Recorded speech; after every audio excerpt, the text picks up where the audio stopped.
সাধন ভজনে তিনি বিমগ্ন থাকতেন। সব সময় কালে অহর্নিশ তিনি কৃষ্ণ চিন্তা করতেন। কৃষ্ণ চিন্তা ছাড়া অন্য কিছু চিন্তা করতেন না। আমাদের গৌরকিশোর দাস বাবাজি মহারাজের জীবনে পাই আমরা, গোসাই ৫৬ দণ্ড রাত্রি দিনে জানানে সার রাধা গোবিন্দ গেলে এক দণ্ড ৪ দণ্ড সুতি থাকে, আবার স্বপ্নে রাধা গোবিন্দ দেখে। তাহার ভাবটা দর্শন করতে হবে। ছিল গৌরকিশোর দাস বাবাজি মহারাজ, তিনি ভজন করবার জন্য কোন স্থানে ভজন করছেন না, নির্জন স্থান করবার জন্য তিনি বাথরুমের মধ্যে ঢুকে ভজন করছেন। কেন ভজন করছেন? যাতে তার বিষয়রূপী কলহ, বিষয়রূপী সমস্ত যে কলহ কলহতে তাকে জর্জরিত না করতে পারে। সেই জন্য তিনি ভজন শিক্ষা দিচ্ছেন। কি ভজন শিক্ষা? না, হরি ভজন করতে গেলে আমাদের এই বিষয়রূপী মায়া থেকে দূরীভূত হয়ে কেবলমাত্র অহৈতুকী ভক্তি যাজনের দ্বারা ভগবানকে একাগ্র চিত্তে ঐকান্তিক ভাবে তার প্রীতি বর্ধন করাই হলো ভক্তের কর্তব্য। সেই প্রসঙ্গে তার যে ভগবানের যে রস মাধুর্য, রসতত্ত্ব, সেই রসতত্ত্বে আমাদেরকে কি করতে হবে? না, সেই রসতত্ত্বে প্রবেশ করতে হবে। যতক্ষণ না সেই রসতত্ত্বের মধ্যে আমরা প্রবেশ করতে পারছি, ততক্ষণ পর্যন্ত আমাদের সদ্য ভাবের হৃদয়ে জাগ্রত হবে না। সত্য ভাব হৃদয়ে জাগ্রত হবে না। কখন হবে? না, তখন আমার সকল প্রকার দেহাদিহীন, সকল প্রকার অন্য অভিলাষ, কোন প্রকার অভিলাষ থাকবে না। তখন কি হবে? আমাদের জীবনে শুদ্ধ জ্ঞানের উদয়। তাই তিনি রাজনকে কৃপা করবার জন্য, রাজাকে কৃপা করবার জন্য ছিল সুবর্ণ সেন রাজা নামে নবদ্বীপ ধামে তিনি বদরুম কাননে বিরাজ করতেন। তা সেই সুবর্ণ সেন রাজাকে এই সাধু তিনি কি করছেন না, সেই চৈতন্য প্রদান করবার জন্য তাকে ভগবৎ জ্ঞানাদৃষ্টিতে, ভগবৎ প্লাবিত বন্যায় তাকে নিমজ্জিত করবার জন্য স্বয়ং নারদ মুনি সুবর্ণ ঋষির দ্বারে উপস্থিত হলেন। সুবর্ণ ঋষির দ্বারে, সুবর্ণ রাজার দ্বারে উপস্থিত হয়ে সুবর্ণ রাজাকে বলছেন, দেখো এই যা কিছু এত সুন্দর রাজ্য, এ তোমার নিত্য থাকবে না। ধন জীবন যৌবন রাজ্য সুখাং নাহি নিত্য মনুষ্যন নাশ করম ত্যাজ গ্রাম্য কথা সকলং বিফলং ভজ বদ্রম কানন পরিজরিত। হ্যাঁ, এই যে আমাদের ধন সম্পদ রাজ্যের ন্যায় যে শোক, এই শোক নিত্য থাকবে না। তাই এই মনুষ্য জীবনের একমাত্র কর্তব্য হলো হরি সাধন, হরি ভজন, হরি চিন্তন করা। যে না এই মনুষ্য জীবনে হরি ভজন করেন, তার মতো নরাধম ব্যক্তি আর কেউ নাই। সেই জন্য হরি ভজন করতে হবে। আবার ভজনটা কি অনুরূপ ভাবে ভজন করতে হবে সেটা জানতে হবে। কারণ শুধু কোন কোন ব্যক্তি বলে থাকেন আমরা তো সংসারে আছি, তা সংসারে থেকে সারাদিন পর একবার কৃষ্ণ নাম করব, কৃষ্ণ নামের করতে করতে আমাদের অতীত হবে।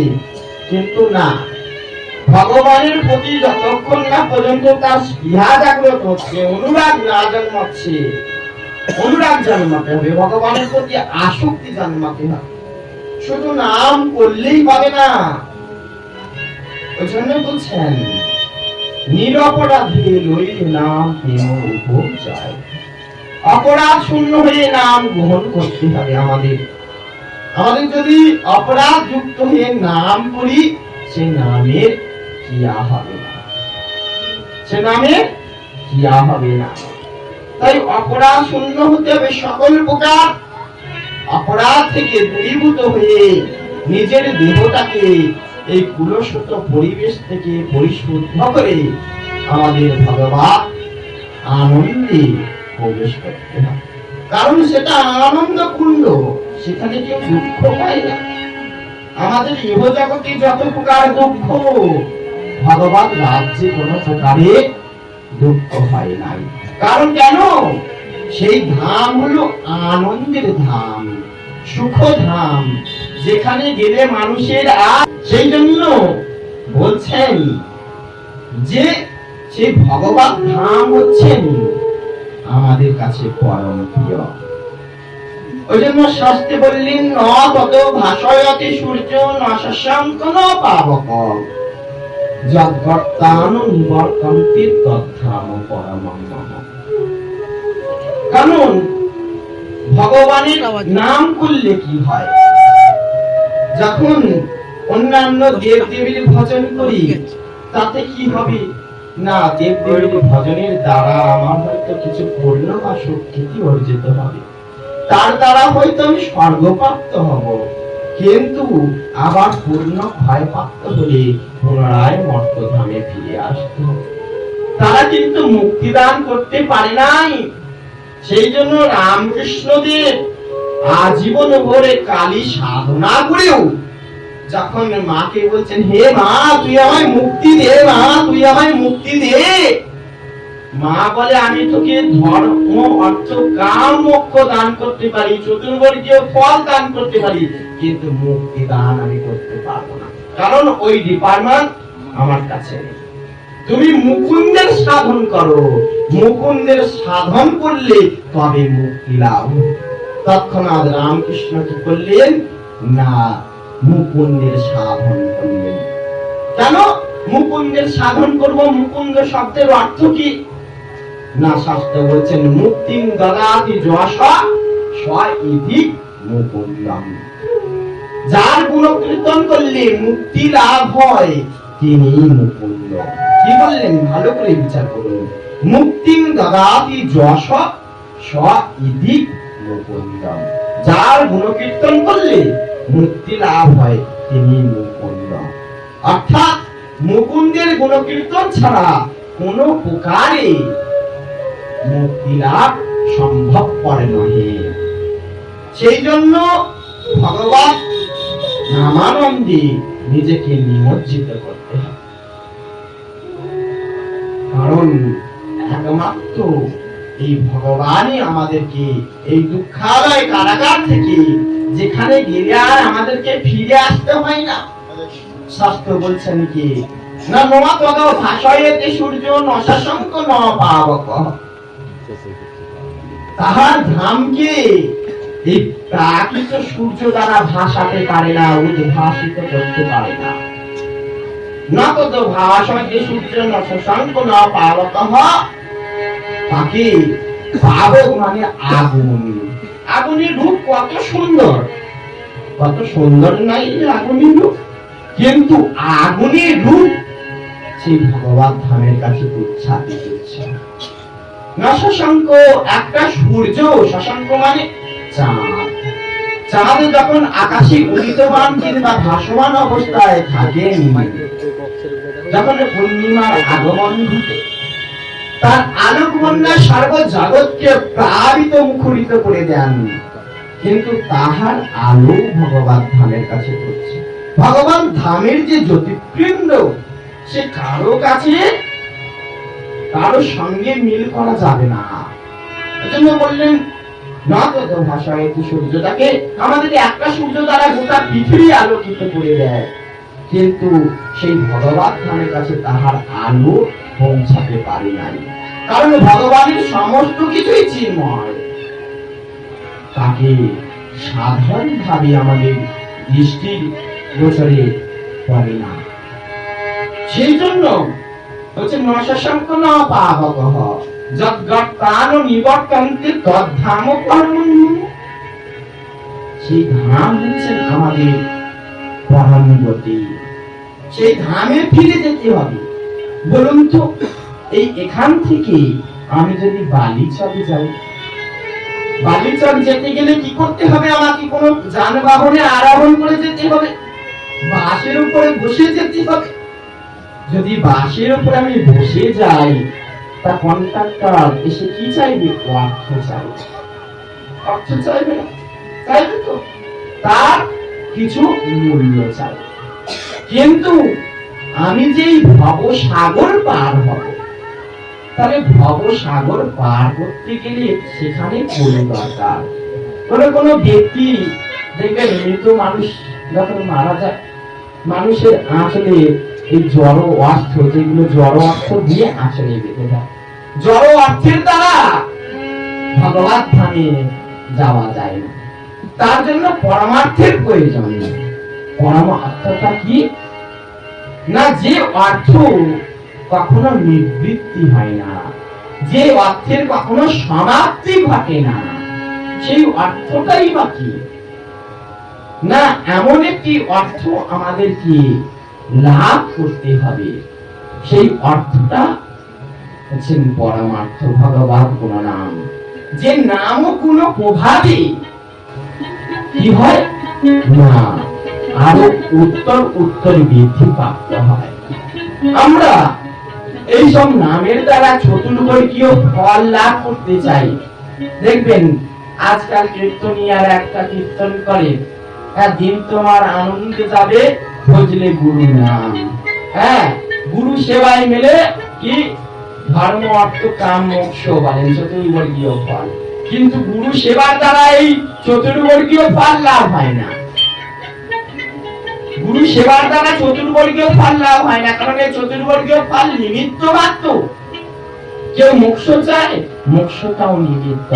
সেই জন্য আমাদের বলছেন ন ধনং ন জনং ন সুন্দরীং ভবিতাং বা জগদীশ কাময়ী মম জন্মনি জন্মনীশ্বরে ভবতার ভক্তির অহেতুকিরিতই। হে প্রভু, আমি তোমার কাছে চতুর্বর্গীয় এই নিমিত্ত মার্গের ফল, দেখবেন সাধারণ জগতের মানুষ এই চতুর্বর্গ ধর্ম অর্থ কাম মোক্ষ লাভের জন্য তারা ছুটে আসেন। জানেন, এই তিনটে লাভ, এই চারটে লাভ হলেই মনে হয় তার জীবনের মুক্তি সাধন হয়। কিন্তু এই চতুর্বর্গীয় ফল নিমিত্ত মাত্র। যে বস্তু লাভ করলে আর গুরু সেবার দ্বারা কখনো চতুর্বর্গীয় ফল লাভ হয় না। গুরু সেবার দ্বারা কি হয় না, পরমার্থ লাভ হয়। গুরু কি করেন না, গুরু তিনি আমাদেরকে পরিশুদ্ধ করে, কাকে বলছিলাম না যে একজন পিতা, একজন মাতার যদি সন্তান থাকে, ছোট ছোট সন্তানটি বালক শিশু, হ্যাঁ, তা দেখবেন বাচ্চকিয়া মলমূত্র করে তার সর্বাঙ্গে যদি মেঘে থাকে, তার পিতা কিন্তু তাকে কোলে নিতে আসে না। আসে কি? আসে না। তা কখন তার পিতা তাকে কোলে নেয় না, যখন তার মাতা জল দ্বারা তার সমস্ত পরিশুদ্ধ করে ধৌত করে দেয়, তখন তার পিতা এসে কোলে তুলে নেয়।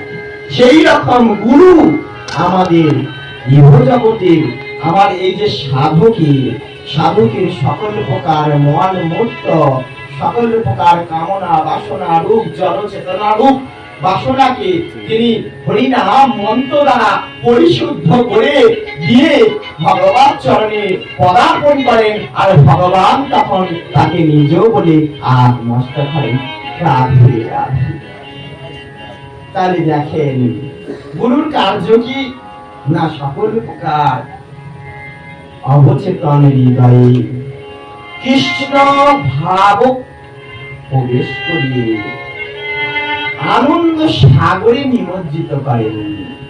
গুরু সেবার দ্বারা কেউ কেউ ভাবেন গুরু সেবার দ্বারা হয়তো মোক্ষ লাভ হয়, গুরু সেবার দ্বারা হয়তো ধর্ম অর্থ কাম মোক্ষ লাভ হয়, চতুর্বর্গীয় ফল লাভ হয় না।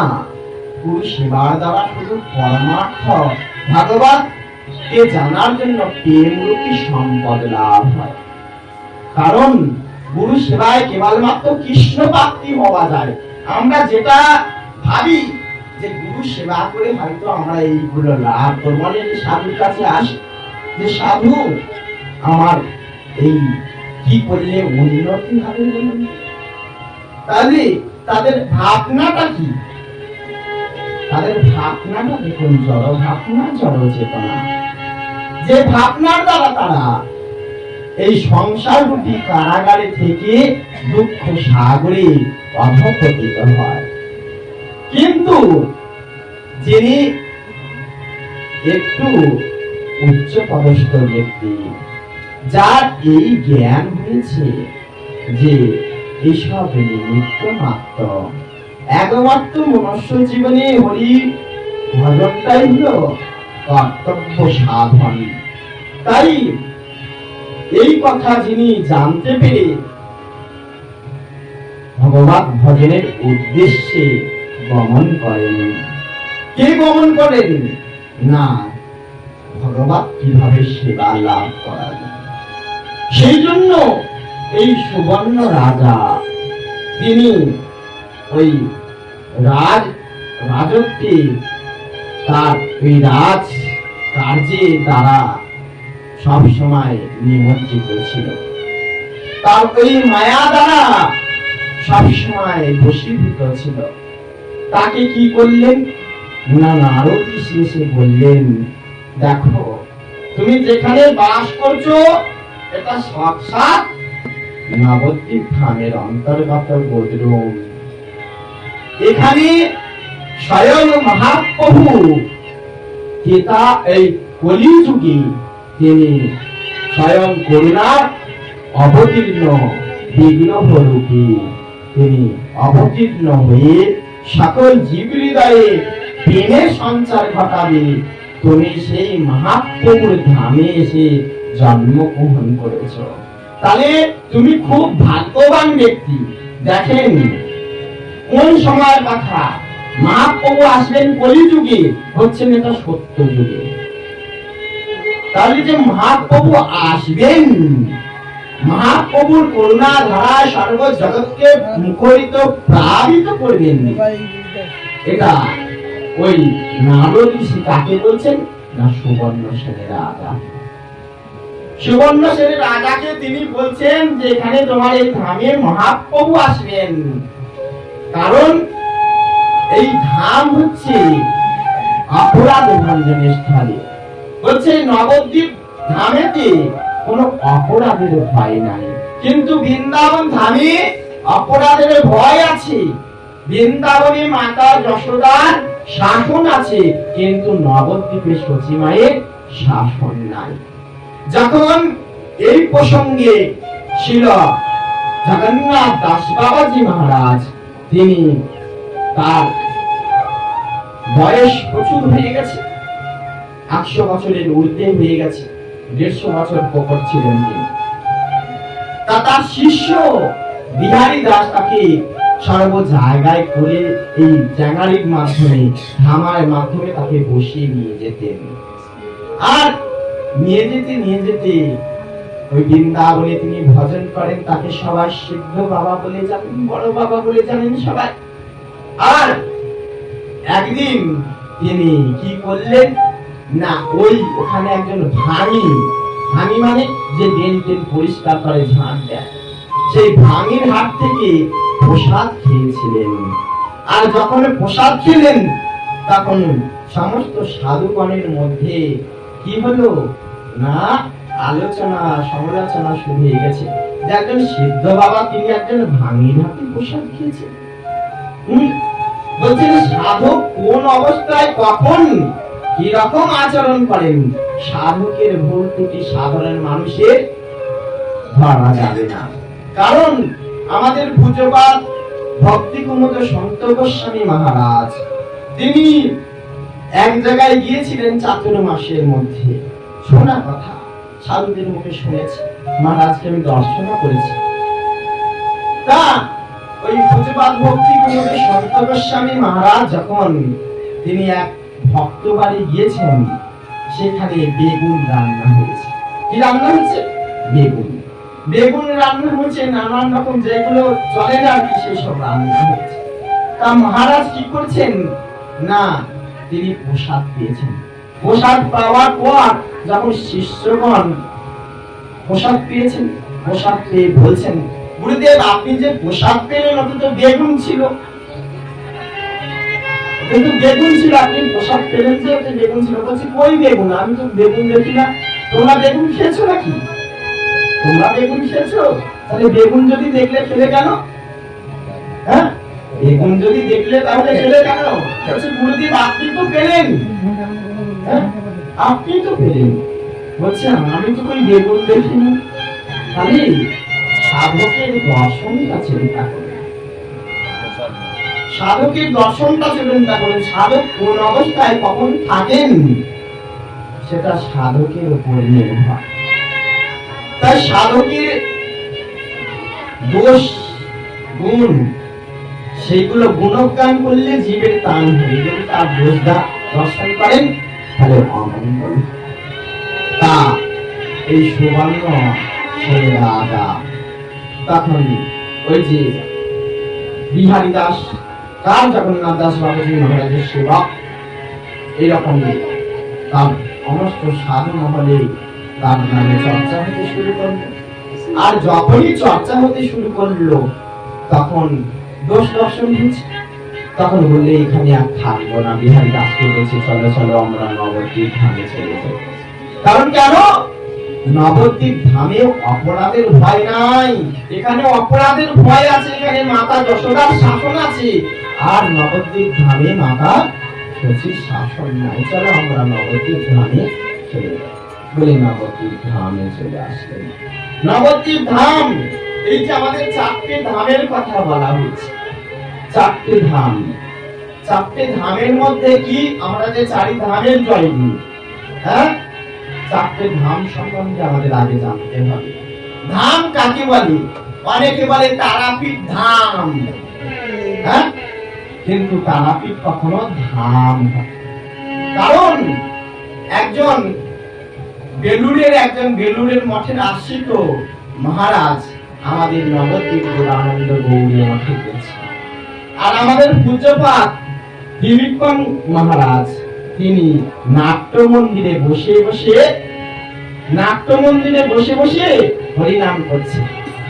আর ওই বেলুড় মঠাশ্রিত মহারাজ যখন বলছেন, দেখেছেন যে ওই রকম মাথা নেড়া বৈদিক বসন গলায়, তার কোনো চিহ্ন নাই।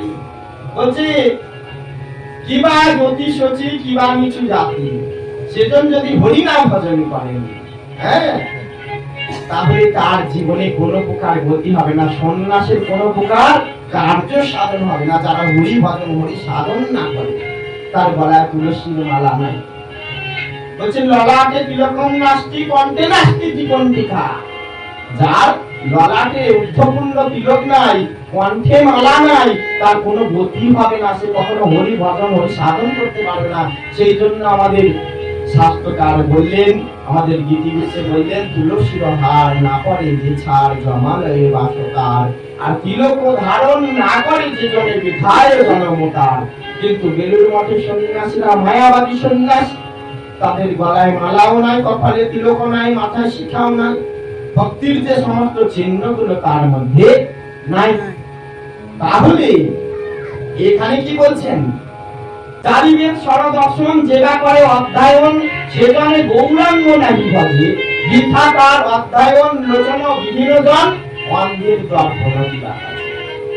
তাহলে চারিবেদ দর্শন করেও, চারিবেদ এবং সরদর্শন লাভ করেও সে যদি গৌরাঙ্গকে ভজনা না করে, তাহলে বৃথা তার অধ্যয়ন লোচন বিভিন্নজন, হ্যাঁ, অন্ধের দর্পণ দিবা কাজ। অন্ধের দর্পণ যেমন কাজে লাগে না, সেই রকম সন্ন্যাসী হয়ে যদি গৌরাঙ্গকে না ভজনা করা হয়, তাহলে তার সন্ন্যাসটাও বিদা হয়ে যায়। যদি সরবেদ, চারিবেদ সরদর্শন, চারিবেদ সরদর্শন করেও সে যদি গৌরাঙ্গ ভজন না করে, তাহলে সমস্ত জীবনটাই বৃথা। সেই জন্য সেই কোথায় এলেন না, ওই সুবর্ণ সেনের রাজা তিনি নারদ ঋষির কৃপায় করলেন না, হরি সাধন হয়ে ভজন করলেন। হরি ভজন করতে করতে করতে করতে তার যখন দেহ আন্ত হলো, তিনি এই কলিযুগে মহাপ্রভুর পার্ষদ রূপে জন্মগ্রহণ করলেন। সেই ধাম চিন্ময় ধাম, সেখানে গিয়ে অপরাধের ভয় নাই। এই যে আমাদের 4টে ধামের কথা বলছি, 4টে ধাম কি কি? আমরা যে 4 ধামের জয় দিই, সেখানে পূর্বে জগন্নাথ, আর পশ্চিমে দ্বারকা, উত্তরে বদ্রীনাথ, আর দক্ষিণে রামেশ্বরম লিঙ্গনাথম। রামেশ্বরম হলো 4 ধামের মধ্যে পড়ে না, রঙ্গনাথ হলো ধাম। তাহলে কি আমরা জানি রামেশ্বরম বলতে, রামেশ্বর কি না শিব ঠাকুর। এই রামেশ্বর তার নাম হলো কেন না, শিব ঠাকুর কে প্রতিষ্ঠা করেছিলেন বালুকা দ্বারা, কে না ভগবান রামচন্দ্র। ভগবান রামচন্দ্র তিনি বালুকা দ্বারা তার ওই শিবলিঙ্গ তৈরি করে সেখানে প্রতিষ্ঠা করলেন, আর প্রতিষ্ঠা করে তার নাম দিলেন কি না রামেশ্বর। রামের যিনি ঈশ্বর তিনি রামেশ্বর। তখন পার্বতী দেবী শিব ঠাকুরকে বলছেন যে হে দেব, আমি জানি আপনার ঈশ্বর রাম, আর রাম বলছে আমার ঈশ্বর শিব। রামেশ্বর বলছে রাম তিনি তো ভগবান, তিনি তো সবাইকে মান্যতা প্রদান করেন, সেই জন্য তিনি আমাকে, তিনি আমার তার ঈশ্বর বলে গণিত করছেন। না, আমি তার ঈশ্বর নই। রামেশ্বর ঈশ্বর যস্যা স ইতি রামহা, অর্থাৎ রাম যার ঈশ্বর তিনি রামেশ্বর। কি কি ব্যাখ্যা করে দিলেন শিব ঠাকুর পার্বতী দেবীর কাছে? বলছেন রামেশ্বর ঈশ্বর যস্যা স ইতি রামহা। রামেশ্বরের যিনি ঈশ্বর, অর্থাৎ রামেশ্বর শিব ঠাকুর, তার যিনি ঈশ্বর তিনি হলেন স্বরামহা, তিনি হলেন রাম। বোঝা গেল? তাহলে সেই কে না, সেখানে রামেশ্বরমটা লিঙ্গনাথম, সেটা এই 4টে ধামের মধ্যে পড়ে না। কি রঙ্গনাথ, রঙ্গনাথ যে মন্দির, তিনি হলেন ওই রঙ্গনাথ ধাম। দেখেন বদ্রীনাথ সেও নারায়ণ, দক্ষিণে রামেশ্বরম নয় রঙ্গনাথ সেও নারায়ণ, পুরীতে ভগবান, দ্বারকাতেও ভগবান, সর্বাঙ্গী ভগবান, সেখানে তার শিব তত্ত্ব কি করে ঢুকবে? তাই এটা রামেশ্বরম নয়, রামেশ্বরম লিঙ্গনাথম, এটা হলো রঙ্গনাথম। রঙ্গনাথ হলো 4 ধামের মধ্যে পড়ে। তাই এইটা হলো 4 ধাম, আর দুটো হলো সিধাম। সিধাম কি না, সিধাম হলো নবদ্বীপ, আর সিধাম লিঙ্গাম। এখানে শ্রী কেন যুক্ত হয়েছে? হরে কৃষ্ণ। এই 4টে ধামের মধ্যে কিন্তু শ্রী যুক্ত হয়নি, হ্যাঁ, আর একমাত্র নবদ্বীপ ধাম আর বৃন্দাবন ধামের মধ্যে শ্রীধাম বলা হয়েছে। কেন শ্রীধাম বলা হয়েছে তত্ত্বটা জানতে না। এখানে শ্রী শব্দের অর্থ কি না, ভক্তি শিরোমণি, যে ভক্তির তটস্থ শক্তি, আর ভক্তির যে উৎকৃষ্ট রস, সেই রাধা তত্ত্ব, রাধা ঠাকুরানীর কথা বলা হয়েছে, সেই জন্য এখানে বলা হয়েছে শ্রী। বোঝা গেল? ভক্তির উৎকৃষ্ট তত্ত্ব শ্রীমতী রাধা, সেই আশ্রয় বিগ্রহ মহাভাব সরোবরের রাধা, সেই রাধা তত্ত্বের কথা বর্ণন করা হয়েছে বলেই এখানে শ্রী তত্ত্বের প্রকাশ ঘটিয়েছে। আর ধাম কাকে বলে না, ওই বলছিলাম যে বেলুড়ের সন্ন্যাসী গিয়েছে, সন্ন্যাসী গিয়ে যখন আমাদের ত্রিবিক্রম মহারাজ নাম করছিল, বলছে কোথা থেকে এসেছেন? না বেলুড় ধাম থেকে এসেছে। বলছে বেলুড় ধাম হলো কবে থেকে? বেলুড়টা ধাম হলো কবে থেকে? আচ্ছা ধাম কাকে বলে, পীঠ কাকে বলে, শিবির কাকে বলে বলুন তো? তখন সে সন্ন্যাসী এরকম করে মাথা চুলকাচ্ছেন আমাদের ত্রিবিক্রম মহারাজের কাছে, এরকম ভাবে মাথা চুলকাচ্ছেন। বলছে ধাম সম্বন্ধে আপনার জ্ঞান হয় নাই। ধাম হচ্ছেন স্বয়ং ভগবান, তিনি স্বয়ং নিয়ে আবির্ভূত হন। ধাম হচ্ছে চিন্ময়। বলছেন সপার সদস্যীয় ধাম সহ অবতরী। স্বয়ং ভগবানের পার্শ্বদগণকে নিয়ে যখন স্বয়ং ভগবান নিজে আবির্ভূত হন, সেটা হলো ধাম।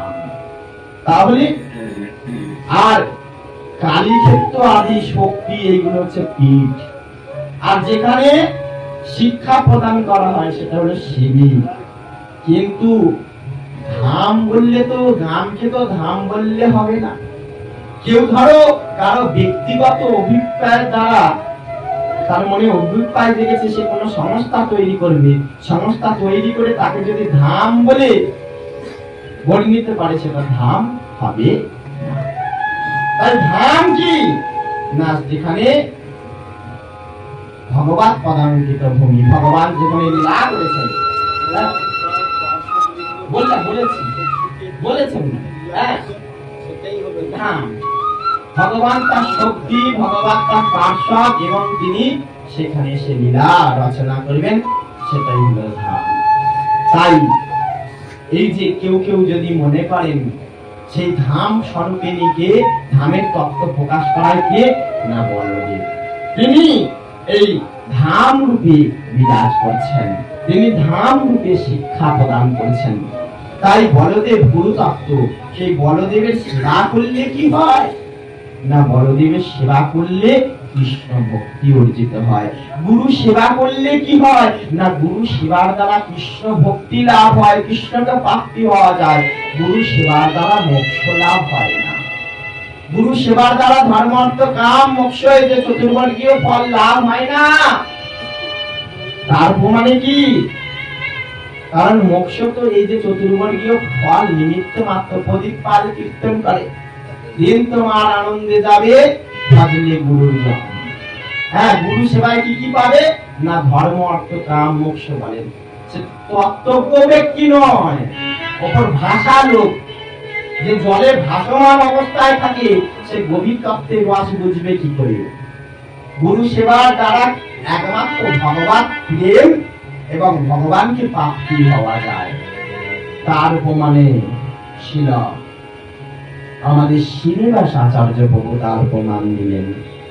শ্রীনিবাস আচার্য প্রভু তিনি প্রথম মাঝে বসে কি করছেন না, এই ভাগবত কথা আলোচনা করছেন।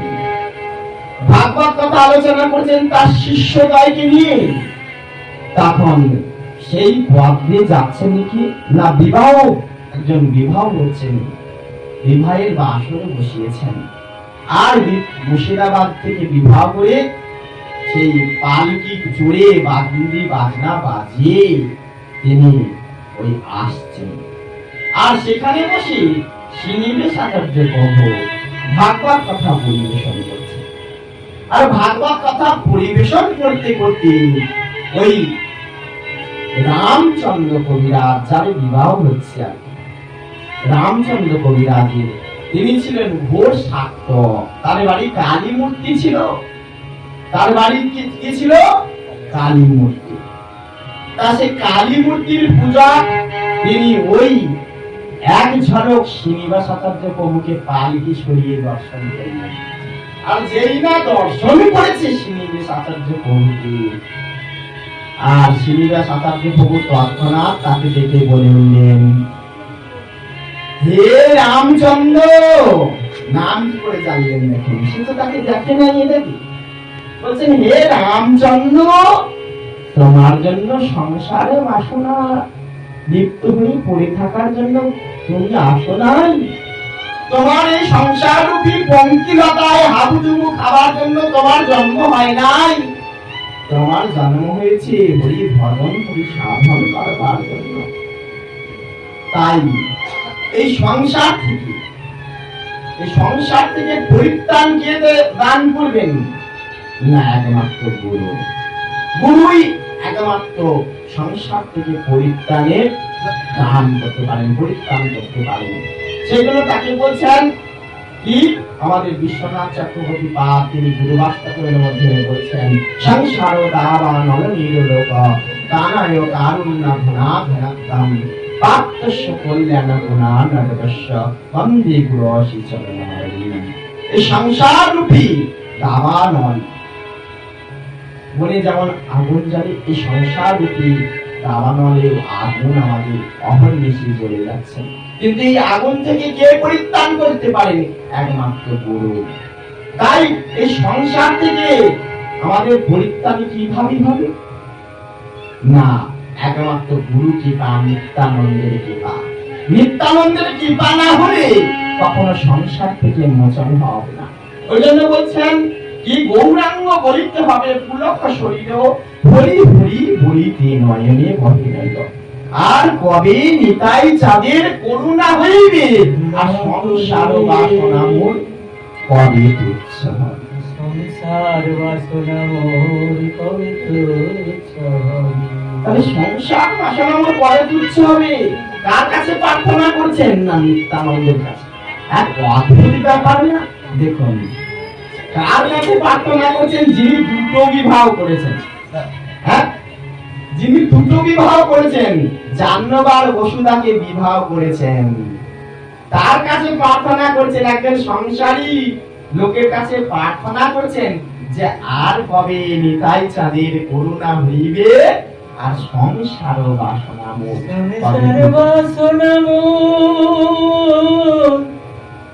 কবে তুচ্ছ হবে। তাহলে দেখুন, কার কাছে প্রার্থনা করছেন? না, সংসারী লোকের কাছে। তাহলে নিত্যানন্দ প্রভু কি সংসারী? না, নিত্যানন্দ প্রভু বাহ্যিক জগতে সংসার করলেও তিনি সংসারী হলেও তিনি অবধূত সন্ন্যাসী, যার সংসারের প্রতি কোনো স্পৃহা নাই, যার সংসারের প্রতি কোনো গাঢ়তা নাই। আমরা কি সংসার তাকে গায়ে লিখে নি।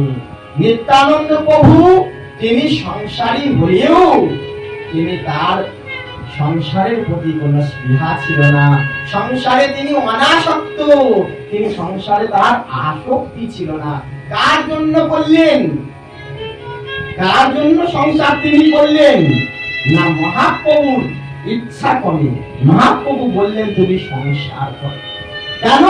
না, তুমি যদি সন্ন্যাস নিয়ে চলে যাও তাহলে জগৎবাসী কি শিক্ষা নেবে? বলছি তাহলে যে প্রভু আমি সংসারী হয়ে যাব। বলছে তুমি অবধূত সন্ন্যাসী, সংসারে থাকলেও সংসারের যে কর্দমা তোমার গায়ে কখনো লাগবে না। তাই সংসারে থেকেও এমন একজন সন্ন্যাসী তিনি হলেন নিত্যানন্দ প্রভু। হ্যাঁ, তিনি সংসারে থাকলেও সংসারের পঙ্কিলতা তাকে স্পর্শ করতে পারে নাই। সংসারের পঙ্কিলতা তাকে স্পর্শ করতে সক্ষম হয় নাই। তাহলে এই যে নিত্যানন্দ প্রভু, তিনাকেই কেন বললেন? কারণ তিনি জগৎ শিক্ষার জন্য সংসার করেছেন। সাধুগণ ভোগীও নয়, আবার সাধুগণ ত্যাগীও নয়। তা কিরকম প্রশ্নটা? বৈষ্ণবগণ ত্যাগী নয়, বৈষ্ণবগণ ভোগীও নয়। হরে কৃষ্ণ। কিরকম প্রশ্ন হলো? গীতায় বলছেন ত্যাগাৎ শান্তি অনন্তরম, তাই না প্রভু? হ্যাঁ, ত্যাগাৎ শান্তি অনন্তরম গীতায় বলেছে। তাহলে ত্যাগ করলে তার ভক্তি লাভ হয়। তাহলে এখানে বলছেন সাধুগণ ত্যাগীও নয়, ভোগী নয়, এরকম কি কথা? তদুত্তরে আমাদের ভক্তি সিদ্ধান্ত সরস্বতী ঠাকুর বহুবার একদিন কলকাতা হাইকোর্টে গিয়ে উপস্থিত হয়েছে। আর যখন কলকাতা হাইকোর্টে গিয়ে উপস্থিত হয়েছেন কিনা, তখন তার গৈরিক বসন দেখে বলছেন আচ্ছা সাধুগণ আবার কোর্টে আসে নাকি? সাধুগণের আবার মামলা মোকদ্দমা থাকে নাকি? হ্যাঁ, সাধুগণ কেন কোর্টে এসেছিলেন? গৈরিক পছন্দকারী, তারা সর্বত্যাগী, তিনি আজকে কোর্টে এসেছেন। তখন প্রভুপাদ বললেন, আমি ত্যাগী নয়, তুমি ত্যাগী। যে এই কথা বলেছেন যে আমি ত্যাগী নয়, হ্যাঁ,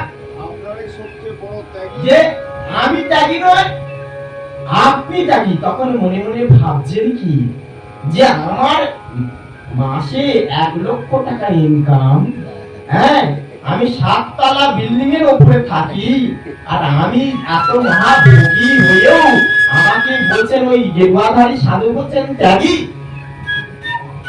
তার মানে কি, হ্যাঁ, যাকে ত্যাগ করলে এই যে জড় বাসনা কার, এই যে যত সম্পত্তি যা কিছু কার, সব তো ভগবানের। ভগবান যদি না দিত তুমি পেতে কি? তাহলে যাকে ত্যাগ করলে সর্ব জগৎকে ত্যাগ করা হয়ে যায়, যাকে ত্যাগ করলে সর্বত্যাগী হয়ে যায়, তাকেই তুমি ত্যাগ করে বসে আছো। যে অভয় ভগবান পাদ পদ্ম, যাকে ত্যাগ করলে পৃথিবী ত্যাগিত হয়ে যায়, তাকে তুমি ত্যাগ করেছো, তাই তুমি সর্বত্যাগী। তোমার মতো আর ত্যাগী কেউ নেই। হ্যাঁ, আর সাধুগণ ভোগীও না কেন? না, সাধুগণ ভোগী না কেন? না, সাধুগণ তোমারও বিষয়ের বিষয় প্রহরী। সাধুগণ কার বিষয়ের বিষয় প্রহরী? বলছে প্রতীক জনের না আসিতে দেব, রাখিব গড়ের ওপর। কেন বললেন? না, ভগবান যে সম্পত্তি, ভগবান যে বিষয়, তার সেবার বস্তু, তার বিষয়ের বিষয়ী তিনি। কার বিষয়ের বিষয়ী? না, ভগবানের বিষয়ের বিষয় প্রহরী। ভক্তিনাথ ঠাকুর কীর্তনে উল্লেখিত করেছেন যে তোমার বিষয়ের আমি বিষয় প্রহরী। তাহলে তিনি ভোগীও নয়, তিনি কার বিষয়ের বিষয় প্রহরী? ভগবানের বিষয়ে তিনি বিষয় প্রহরী, পাহারাদার। তাহলে তিনি বিষয় পাহারা দিচ্ছেন, তাই তিনি ত্যাগী নন। আর তিনি ভোগী নন কেন? তিনি ভোগী নন কেন? না, তিনি এই জগৎকে যা কিছু ভগবানের বস্তু, ভগবানকে না দিয়ে তিনি খান না। ভগবানের বস্তু ভগবানকে প্রদান করেই খান। ভগবানের বিষয়টাকে ভগবানের সেবার জন্য তিনি করেন। ওই জন্য বলছেন, তোমারও সংসারে করিব সেবন, না লোক পালির ভাবি।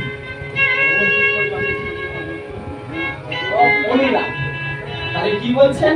তব সুখ যাচ্ছে করিব সেবন, হয়ে পদে অনুরাগী। তোমার সুখের জন্য আমি কি করব? সেবা করব, তোমার পদে অনুরাগী হব। তাহলে আমি তোমার কোনো ফলের ভাগ লাভ করব না। তাহলে তোমার সেবার জন্য তব সুখ যাচ্ছে করিব সেবন, হয়ে পদে অনুরাগী। তাই তোমার সেবা করবার জন্য তোমার অনুরাগী হয়ে আমি থাকবো। তাই আমি ভোগ করছি না। তাই সাধুগণ ভোগ করছে না, আর সাধুগণ ত্যাগ করছে না। তাই সাধুগণ বৈষ্ণবগণ ভোগীও নয়, আর বৈষ্ণবগণ ত্যাগীও নয়। নিতাই গৌর প্রেমানন্দে। সেই জন্য এখানে ছিল ওই, আমরা মনে করি যে গুরু তত্ত্ব মনে আমাদেরকে ভগবাংশা দেন না। ছিল নরোত্তম দাস ঠাকুর, তিনি লিখছেন, নরোত্তম দাস ঠাকুর লিখছেন, তিনি কি লিখছেন? না, রামচন্দ্র সঙ্গ মাগে নরোত্তম দাস। কেন লিখছেন? না, এই লীলার মাধ্যমে তার প্রকাশ হবে। যে তখন ওই শ্রীনিবাস আচার্য প্রভু যখন ওই রামচন্দ্র কবিরাজকে বলছেন, তোমার সংসারে আসার জন্য তোমার জন্ম হয় নাই, তোমার সংসারে আসার জন্য জন্ম হয় নাই, তোমার জন্ম হয়েছে ভগবান ভজন করবার জন্য। তিনি চলে গেলেন কোথায়? না, ওই গুরুদেবের কথা শুনে তিনি যখন নিজা গুহলায় গেলেন, নিজালয়ে গেলেন, নিজালয়ে গিয়ে দেখছেন যে সমস্ত বধূ বরণ আদি হলো। বধূ বরণ হবার পরে কাল রাত্রি চলে গেল, আসর রাত্রি সে উপস্থিত হয়েছেন। কিন্তু তার কথা, সেই গুরুদেবের কথা কর্ণ গহ্বরে সবসময় বেজেই চলেছে, বেজেই চলেছে, তাই না? যখনই বেজে চলেছে তখন বলছেন তার স্ত্রীকে বলছেন যে তোমার কাছে একটা কথা বলবো, হে বিয়ে তুমি আমার কথা রাখবে? বলছে হ্যাঁ বলো। বলছে আগে প্রতিশ্রুতি দাও, প্রতিশ্রুতি প্রদান করো, প্রতিজ্ঞাবদ্ধ হও। বলছে এখন স্ত্রী কি করলো, তার কাছে প্রতিজ্ঞাবদ্ধ হলো। প্রতিজ্ঞাবদ্ধ হতে বলছে আমি হরি সাধন করতে চাই, হরি ভজন করতে চাই। বলছে সে তো খুব ভালো কথা, হরি ভজন হরি সাধন হরি চিন্তন করা, দুজনে মিলে একসাথে হরি সাধন হরি ভজন করবো। তা বলছে না, আমি সংসার ত্যাগ করতে চাই। যেহেতু প্রতিজ্ঞাবদ্ধ হয়ে গেছে, তৎক্ষণাৎ সংসার ত্যাগ করে ওই শ্রীনিবাস আচার্য প্রভুর কাছে চলে গেলেন। আর শ্রীনিবাস আচার্য প্রভুর কাছে চলে যেতেই শ্রীনিবাস আচার্য প্রভু তাকে গ্রহণ করলেন। আর গ্রহণ করার পর তাকে দীক্ষামন্ত্র দিলেন। আর যেই দীক্ষামন্ত্র দিয়েছেন, গুরু সেবা করছেন, কায়িকভাবে দেহ মন সমস্ত কিছু গুরু চরণে আত্মসমর্পণ করে দিলেন। আর গুরু সেবায় অহর্নিশি সেই গুরু বলতে গুরু সেবা করতে করতে তার দিন যাপন করলেন। একদিন সেই শ্রীনিবাস আচার্য প্রভু তিনি ধ্যানের মধ্যে দর্শন করলেন যে না ওই রামচন্দ্র কবিরাজের স্ত্রী প্রচুর বন্ধন করছে, প্রচুর বন্ধন করছে তার স্বামীর জন্য। তখন তার স্বামীকে পাঠালেন, হে শ্রীনিবাস আচার্য প্রভু, ওই রামচন্দ্র কবিরাজকে পাঠালেন, যাও তুমি গিয়ে বাড়িতে ঘুরে এসো। আর যেই বাড়িতে ঘুরে এসেছেন, ঘুরতে এসেছেন, তার স্ত্রীর সঙ্গে এক রাত্রি থাকতে বলেছে। এক রাত্রি থাকতে বলেছে স্ত্রীর কাছে। যখন স্ত্রীর কাছে এসেছেন, আর কি স্ত্রীর কাছে এসে তিনি ওই গুরু মহিমা, গুরু গুণগান, গুরু সেবা করলে কি হয়, সারাদিন ওই গুরু কীর্তন করতে করতে, গুরুর মহিমা বলতে বলতে রাত্রি যাপন হয়ে গেল। যে গুরু কি বস্তু, সেই গুরু তত্ত্বের মহিমা বলতে বলতে বলতে বলতে তার রাত্রি যাপন হয়ে গেল। যখন তিনি সকালবেলা চলে আসবেন, তখন বলছেন, হে প্রভু, আমাকে একটি সন্তান দান কর। বলছে না, আমি সন্তান তোমায় দিতে পারবো না, আমি তোমার সন্তান দিতে পারবো না। তুমি, আমি যেদিন চলে গেলাম সেদিন যদি তুমি আমাকে বলতে, প্রথম দিন যেদিন দিলাম সেদিন যদি বলতে যে আমার একটা সন্তান দিয়ে যাও, আমি তোমার সন্তান দিতে সক্ষম হতাম, কিন্তু এখন আমি আর দিতে পারবো না। বলছে কেন? বলছে আমি সন্তান দেব কি করে, কারণ সন্তানটা দিতে গেলে যে তোমাকে দেহটা দান করতে হবে। অতএব এই দেহটা তো আমার আর নয়, এই দেহটা তো আমার গুরু সমর্পিত দেহ, আমার গুরু চরণের তো সমর্পিত হয়ে গেছে। দীক্ষাকালে শিষ্যকালে করে আত্মসমর্পণ, সেই কালে কৃষ্ণকালে করে আত্মসমর্পণ। তাহলে আমার তো সেই গুরু চরণে আত্মসমর্পিত হয়ে গেছে, এই দেহটা আমার নয়, আমার গুরুদেব। তাই আমি, তুমি হাজার কথা বললেও আমি আর দিতে পারবো না। তখন তার ছোট ভাইকে বলছে, তাহলে আমার কি হবে? তার ছোট ভাইকে ওই রামচন্দ্র কবিরাজের স্ত্রীর কাছে দিয়ে গেলে বলে, একে তুমি মানুষ করো। তাদের তো প্রচুর ধন সম্পত্তি, জমিদার। হ্যাঁ, তা বললেন একে তুমি মানুষ করো। বলছে এটাকে তুমি নিজের স্বামীর ভাই বলে ভাববে না, তোমার দেওর বলে ভাবো না, তুমি নিজের সন্তান জ্ঞানে মানুষ করো, আর একে সূর্য ভক্তি দান করো। পরবর্তীকালে সেই রামচন্দ্র কবিরাজের ভাই গোবিন্দ দাস নামে অভিষিক্ত হলো, যার পদাবলী আমরা গাই, ভজ হুরে মনসী নন্দ নন্দন অভয় চরণ অরবিন্দরী।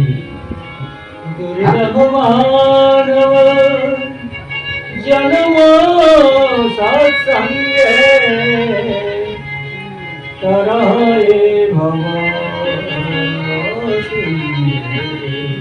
তাহলে এই এত সুন্দর, হ্যাঁ, সেই ভাবে তিনি চলে গেলেন।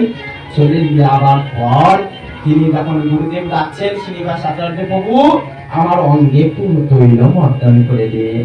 তখন রামচন্দ্র কবিরাজ তেলের বাটিটা নিয়ে যাচ্ছেন, আর তেলের বাটি নিয়ে যেতে যেতে ওই নরোত্তম দাস ঠাকুর তেলের বাটিটা জোর করে ছিনিয়ে নিলেন। ছিনিয়ে নিয়ে বললেন, তোর গুরু সেবার অধিকার নাই, কারণ তুই স্ত্রী ভোগ করে এসেছিস, এক রাত্রি স্ত্রী ভোগ করে এসেছিস, তুই অপবিত্র শরীর, তুই আমাকে তীরের বোতল দাঁড়িয়ে বলে তাকে খুব প্রহার করেছেন।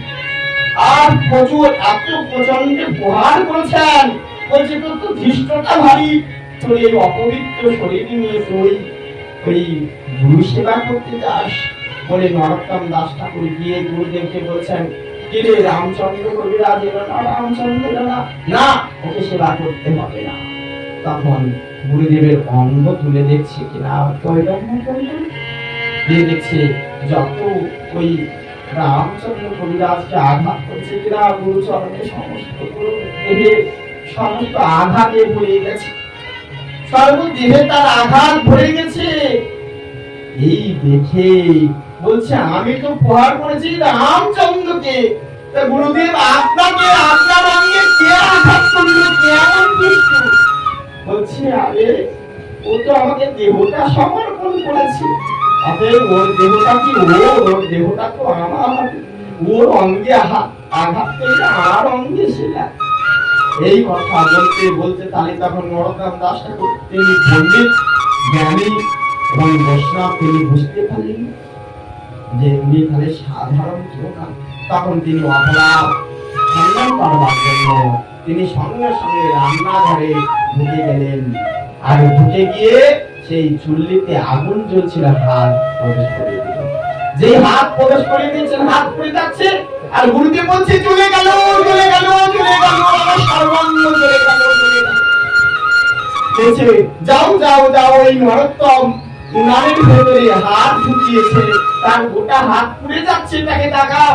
তখন বলছে বলছে কি, নরোত্তমের হাতটা যখন টেনে রামচন্দ্র কবিরাজ বের করে নিয়েছে, বলছে, করো কি তুমি যে আগুন জ্বালিয়েছো হাতে, তার জন্য গুরুদেবের অঙ্গে ফসকা পড়েছে, গুরুদেবের সর্বাঙ্গ চলে যাচ্ছে। বলছে, কেন? আমি অপরাধ করেছি তোমাকে প্রহার করে, সেই জন্য আমি হাত আগুন আমি পুড়িয়ে দিচ্ছি, কিন্তু গুরুদেবের অঙ্গে কেন আঘাত লাগবে, আমি অপরাধ করেছি। বলছেন, দেখেন, যার প্রতি গুরুদেব হন প্রসন্ন, কোন বিঘ্ন নয়, সে হয় অবসন্ন, যার প্রতি গুরুদেব প্রসন্ন হয় তার কখনো বিঘ্ন হতে পারে না। তাহলে দেখুন, তাহলে আপনারা বলবেন যে একালব্যের গুরু ভক্তির কথা আপনারা বলবেন, যে একালব্যের এত গুরু ভক্তি থেকেও তার কেন বৃদ্ধাঙ্গুলিটা নিয়ে নিল, কেন নিয়ে নিল না? তত্ত্ব জানতে হবে, তার প্রকৃতার্থে গুরু ভক্তি ছিল না, ছিল কি কপট গুরু ভক্তি। আপনারা তার দৃষ্টান্তটা দেখছেন যে তার বৃদ্ধাঙ্গুলিটা এত গুরু ভক্তি যে তার আঙুলটা কেটে নিয়েছেন, তাই দিয়ে দিয়েছে, কিন্তু না, এটা কপট গুরু ভক্তি।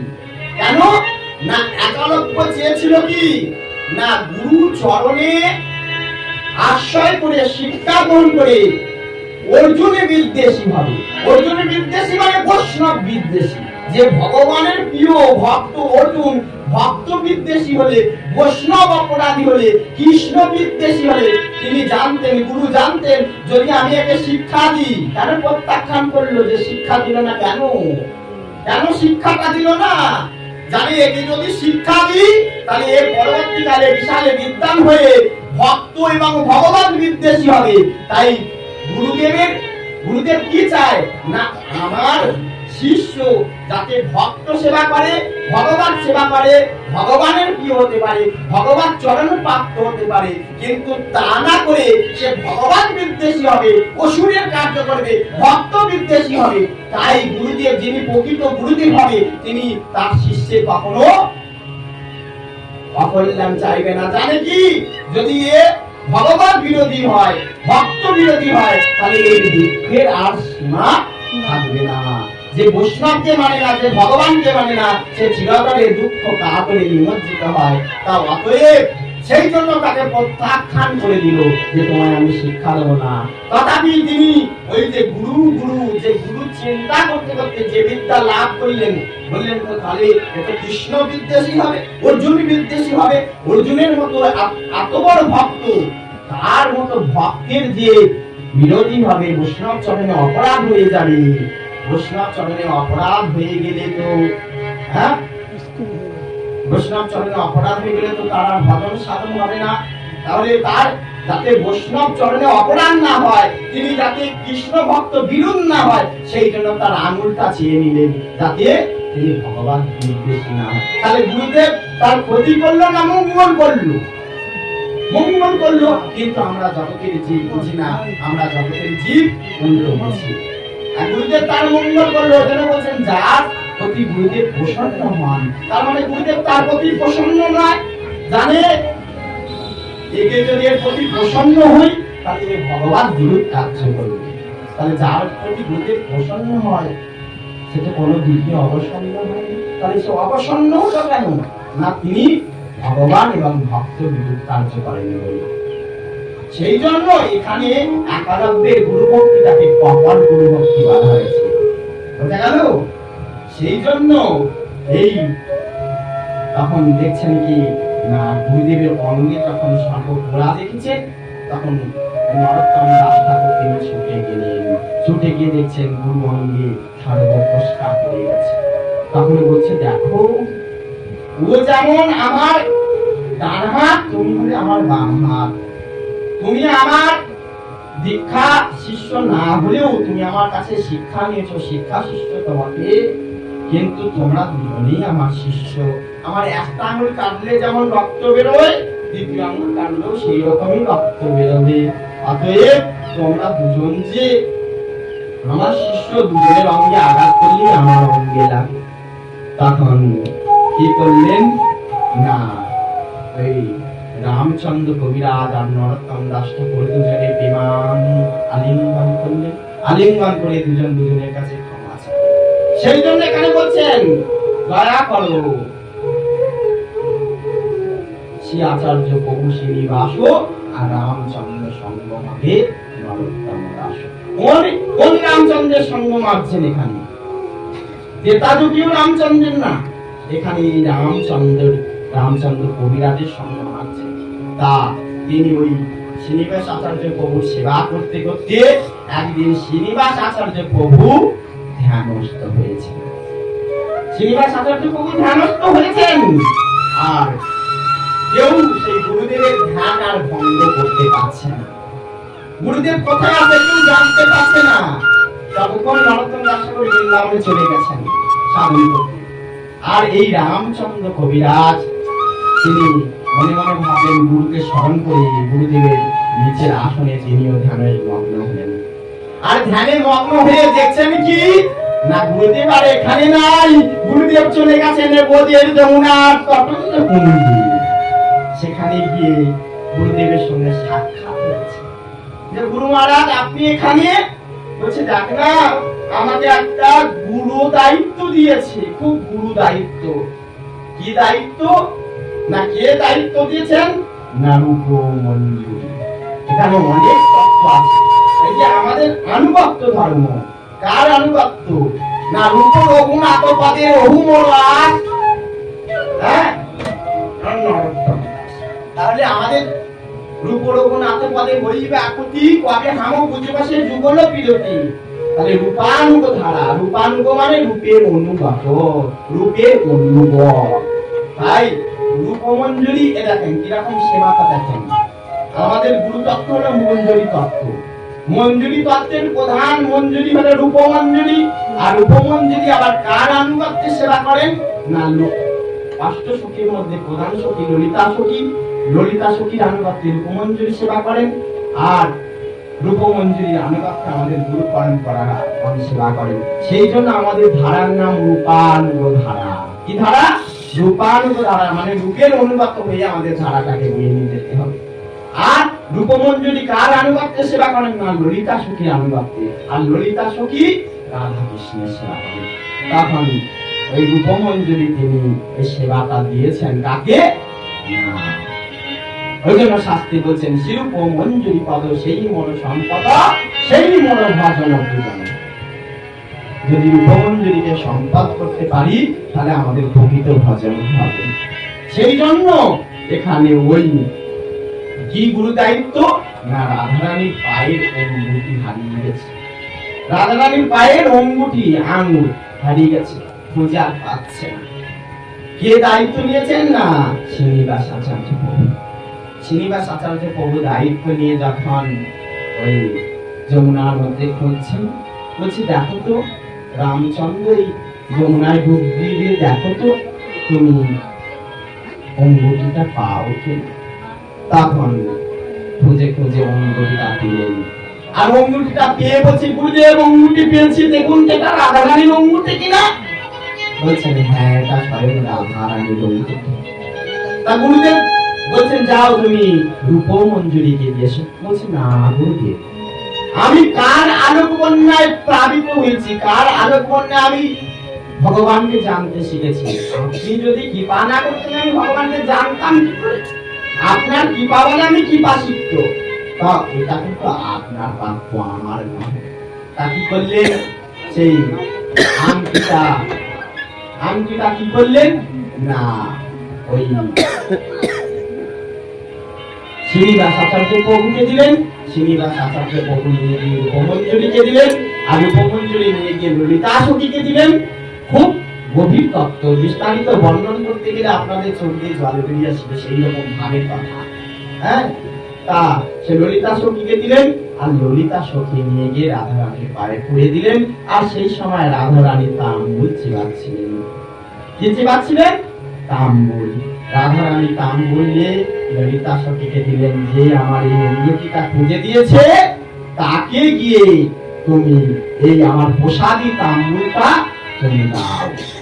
তখন সেই ললিতা সখী নিয়ে সে রূপমঞ্জুরিকে দিলেন, আর রূপমঞ্জুরি নিয়ে এসে শ্রীনিবাস আচার্য প্রভুকে দিলেন। শ্রীনিবাস আচার্য প্রভু তাকে দিলেন রামচন্দ্র কবিরাজ। রামচন্দ্র কবিরাজ বললেন তা আমার প্রাপ্য না, প্রাপ্য তো আপনার। আপনি প্রসাদ পেলে সেই প্রসাদ যদি আমায় দান করেন তবে আমি গুরুর প্রসাদে দিত হই। যস্য প্রসাদ ভাগবত প্রসাদ, যস্য প্রসাদ অন্য প্রতিকৃত। যার প্রসাদ ছাড়া কোনো গতি নাই, তাহলে ভগবত প্রসাদ যদি গুরু না পায় তাহলে সেটা আমাদের পাওয়ার অধিকার নাই। তাই আপনি পান, আপনি পেয়ে আমাকে দেন তবে আমি লাভ করি। তখন শ্রীনিবাস আচার্য প্রভু পেলেন, আর শ্রীনিবাস আচার্যের অধরামৃত প্রসাদ ওই রামচন্দ্র কবিরাজ পেয়ে তিনি ওই কি করলেন, প্রেমানন্দে দুজনে রাধে রাধে বলে আলিঙ্গন করতে করতে রাধারানীর গুণ কীর্তন করলেন। তাহলে গুরু সেবায় কি চতুর্বর্গীয় ফল লাভ হয়? হ্যাঁ, ধর্মার্থ কামোক্ষ লাভ হয়? লাভ হয় না। এগুলো নিমিত্ত মাত্র। গুরু সেবার দ্বারা কি হয় না ভগবত প্রাপ্তি হয়। শুদ্ধ ভক্তির প্রেমের পরাকাষ্ঠা রূপী শ্রীমতী রাধারানীর লাভ হয়। সেই জন্য গুরু সেবার দ্বারা চতুর্বর্গীয় ফল লাভ হয় না। যারা মূর্খ তারা এই সব কাজ করে, যাদের জ্ঞান নাই তারা। বুঝেছ? তাই এখানে রহিল আমার গ্রন্থ অমৃত লহরী, আর বদনে ভরে বাহু তুলে বলুন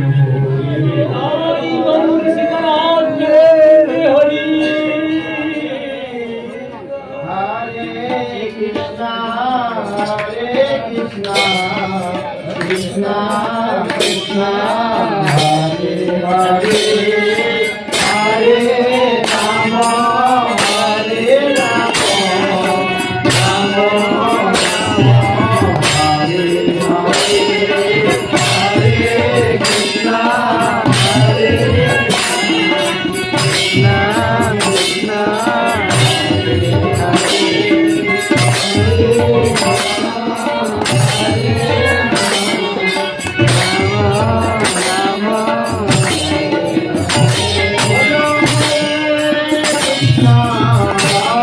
কৃষ্ণ কৃষ্ণ হরে হরে